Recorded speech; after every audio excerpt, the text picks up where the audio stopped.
കോഴിക്കോട് കുന്നമംഗലത്ത് വാഹന അപകടത്തിൽ യുവാവ് മരിച്ചു. KSRTC ബസ്സും ബൈക്കും തമ്മിൽ കൂട്ടിയിടിച്ചായിരുന്നു അപകടം. രാഹുൽ KV വിവരങ്ങൾ നൽകും. രാഹുൽ, എപ്പോഴാണ് ഈ അപകടം ഉണ്ടാകുന്നത്? എന്താണ് സംഭവിച്ചത്? അപകട മരണങ്ങൾ വലിയ ദിവസങ്ങളില്ല. നിരത്തിൽ ഒരു ജീവൻ കൂടി ഒരു യുവാവ് കൂടി മരണപ്പെട്ടിരിക്കുകയാണ്. 22 വയസ്സുകാരനാണ് മരിച്ചത്. 10:15 കൂടിയാണ് ഈ അപകടം ഉണ്ടാകുന്നത്.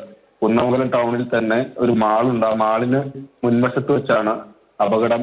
മാനന്തവാടിയിൽ നിന്ന് എരുമേലിയിലേക്ക് പോകുന്ന KSRTC ബസ്സാണ് നേരെ എതിർദിശയിൽ വന്ന ബൈക്കുമായി നേരിട്ട് കൂട്ടിയിടിക്കുകയാണ് ഉണ്ടായത്.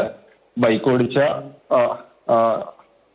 മരിച്ച ജിബിൻ ജോസിന് ഗുരുതരമായി പരിക്കേൽക്കുകയായിരുന്നു. പെട്ടെന്ന് തന്നെ മെഡിക്കൽ കോളേജ് ആശുപത്രിയിലേക്ക് എത്തിച്ചിരുന്നു. പക്ഷേ അതിനു മുൻപ് തന്നെ മരണപ്പെട്ടു എന്നാണ് ഡോക്ടർമാർ അറിയിച്ചിട്ടുള്ളത്. അതായത് മാനന്തവാടിയിൽ നിന്ന് എരുമേലിയിലേക്ക് പോകുന്ന ബസ്സും നേരെ എതിർദിശയിൽ വരികയായിരുന്ന ബൈക്കും തമ്മിലാണ് കൂട്ടിയിടിച്ചത്.